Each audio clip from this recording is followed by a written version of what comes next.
Okay, so we just got to the tanner, and I'm gonna go in the high pressure tanner, which filters out UV rays, so I won't get pink at all. I have very sensitive skin, and it seems like all the other tanners just get me really red and never gets me tan. So I started using this, and I've gotten a pretty good base color. Been using it about twice a week only, and got some decent color for a very, very white, fair-skinned person.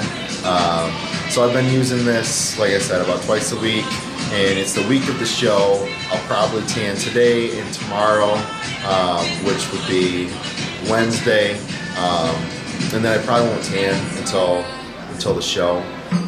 How many weeks out did you start tanning by? I've really only been tanning for about 2 months. Okay, good deal. And like I said, about twice a week. Okay. So 20 minutes a time then? Yeah, about 20 minutes. This one you can jump right up to the full time right away. Alright, we're back at the house and about to cook up some chicken for the rest of today and a little bit of tomorrow. So just got a pack of chicken, got my cutting board out, and I feel like Rachel Ray right now doing a cooking show. It's kind of funny. And I got my pan out, just like a cookie sheet, baking sheet, and I just throw down some tin foil just so that I don't have to scrape the pan after it's done. Makes cleanup a lot easier. So I got that ready, and I put down a little bit of extra virgin olive oil. I've consistently put this down through my entire prep, so I've kind of got it down to a science. And then I just cut up my chicken and make sure that I'm trimming all the fat off, which hopefully these ones aren't too bad. But this is like the worst part. I feel like I'm constantly cooking or cutting chicken, which is not a fun process. And probably cooking too. And cooking and cleaning dishes. So I'm looking forward to being able to eat out a little bit more. And I see that there's all these cool services that I see people on Instagram that have like Fuel Up and all these different pre-made meals that are ready to go. Ken Jackson just started one of those, actually. Did he? Yeah. The more I see that stuff, the more I'm enticed to be like, dude, I'm just gonna pay the whatever it is, you know, $10 a meal to have it done maybe next time, just to make life easier. It's just so time consuming. It feels like you cook food and then as soon as you're done, You gotta cook more food. you gotta cook more. Yeah. It just doesn't last. You can never get ahead, it seems like. So how many meals are you having out? But now obviously you're 3 days out, so. Yeah, so I'm still doing 6 to 7 meals a day. So I guess it kind of depends on what time I wake up, but typically I'm up and I eat my first meal about 7:30, 8 o'clock, and I just I'm eating every 2.5 to 3 hours throughout the day, right up until I go to bed, which typically works out to be 6 meals, 7 meals on some occasions if I kind of get ahead of schedule, but. And now today's, like, you're in between, for those of you who don't know, so Todd's starting a new job on Monday, actually. So normally he'd be working like an 8 to 5, Right. And you would just take your meals with you then. Correct. So I've got an ISO bag, Isolator Fitness bag, where I can, it's the 6-pack or 6-meal bag, so it's the extra large one. I can pack 6 meals in there comfortably, plus other stuff too, other snacks and stuff. So it's really convenient. It's nice to have on the road. Yeah, it's kind of been weird. So I'm in between jobs, starting a new job. Took a new opportunity that I start the Monday after my show that's this weekend. So fortunately I've been able to kind of be on cruise control and use up some vacation time that I have left with my current employer.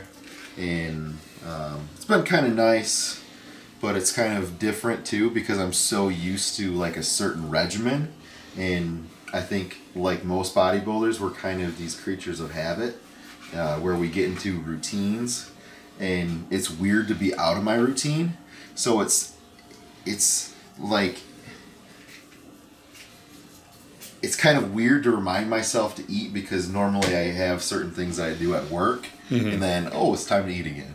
And now all of a sudden it's like, I'm just kind of like running errands, as you saw today. It's like, I'm just going to go to the grocery store, and I'm going to go to the Tanner, and I'm going to go to the gym in a little bit, and go to GNC. And where normally you would throw that all in after work. Normally that's like all crammed in after work. Or thrown in during the day or on my way home from work or whatever, so it's kind of different and it's kind of relaxing. But at the same time, we're in the process of moving, so if my house kind of looks like a cluttered mess, we just purchased a new home and we're moving at the end of the month, so a bunch of brown boxes lying all over the place. So got a lot going on, prepping for a show, starting a new job, buying a new house, moving. It's been a lot, all kind of crammed into a short period of time. So I know it's been a lot on me. I know it's been a lot on my wife. So I thank her for putting up with me, as this stuff is not easy when I'm dieting. I know it's not. So thank you, Samira. I love you. Thanks for putting up with me. But so like this, what would your meals consist of? Like go through each of your meals, what they would be like on a daily basis. So the bulk of my diet has been basically this. So meal number one has been my 2 cups of egg whites with 1 to 2 full eggs thrown in there, along with 2 packs of grits. Meal number 2 is 8 ounces of chicken, along with about 2/3 cup of rice. Meal number 3 is 8 ounces of ground sirloin, along with, once again, 2/3 cup of rice. That's before it's cooked, 2/3 a cup. And then the 8 ounces is after cooked.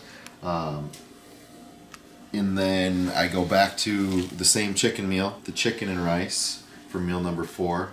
And then I alternate back to sirloin for meal number 5. And then meal number 6 is back to my egg whites, except for my last meal of the day. Probably at about 6 weeks out, I kind of cut out the grits, but added in a couple extra eggs, or egg yolks. So kind of substituted those late night carbs for a little bit of late night healthy fats. And that's pretty much how I've been rolling for the past, really probably about, since I was about 8 weeks out from the show. Okay. And do you take, what are your pre-workouts that you take usually for your? So I have pre-workout, and I can show you this in a bit when we're getting ready to go to the gym. But I've got the BPI Vortex pre-workout formula. So I take that, got my way to the gym, and then I also mix up some aminos, or some BCAAs, and I put that in a 20-ounce bottle of water. And during my workout, I sip on that. So those are 2 workout supplements that I take during my workouts. And as far as protein shakes, so I cut out all shakes about, so that was getting me 7 meals a day too when I was doing a post-workout shake. But I cut that out about 6 weeks out, where I just kind of cut out the shakes. And I just noticed that my body holds less water and less bloat. Plus at that point I would rather eat than drink a shake. Yeah. It's a lot more satisfying mentally. So I opted towards that. So I do some seasoning on this too after I wash my hands.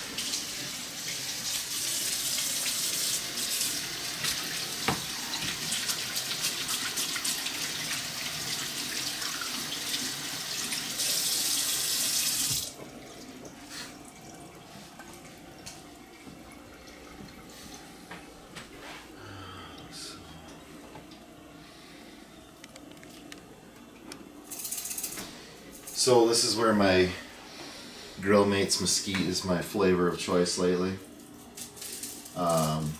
This has sodium in it, and right now I'm actually adding more salt to my foods to kind of do like a sodium load and then a deplete right before the day before, which is kind of an experiment for myself. Previously, I've really never messed with a whole lot with the sodium. So it'll be interesting to see how it works. I know there's a lot of different schools of thought out there about sodium and what to do, what not to do. But surprisingly, I've been adding salt to all my meals and using these salt seasonings, and I haven't been holding a bunch of subcutaneous water, and it's actually, I think, made me look more vascular and harder and fuller. So I've kind of just been riding with it and seeing how it works by kind of just dropping it out late at the end, and then kind of the morning of reintroducing a little bit of sodium. Guess our bodies are just one big science experiment, right? As bodybuilders. But it's all fun.